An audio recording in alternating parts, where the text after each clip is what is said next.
டேய் மாப்பிள்ள, let's make chicken fried rice. அப்போல்லாம் ஒரு சிக்கன் ரைஸ் வாங்கி பைட்டு போட்டு 2 பேரும் சாப்பிட்டு இருப்போம். ரைஸ் போட நான் இருக்கேன், ரைஸும் இருக்குது. நீ தான் வேறு எவ்வளோ இருக்கிற, சீக்கிரம் வா.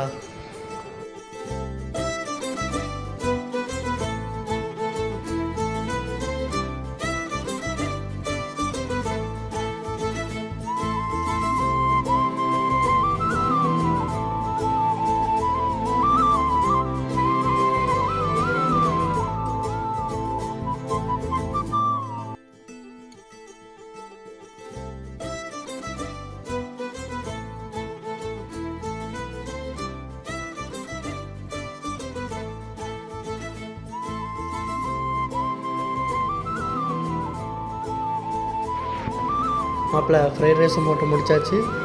நெக்ஸ்ட் என்ன வேணும்னு மறக்காமல் கமெண்ட்டில் சொல்லிட்டு போங்க. மறக்காமல் ஃபாலோ பண்ணிட்டு கமெண்ட் பண்ணுங்கள். அப்போ தான் அடுத்த வீடியோ போகிறது கரெக்டாக இருக்கும்.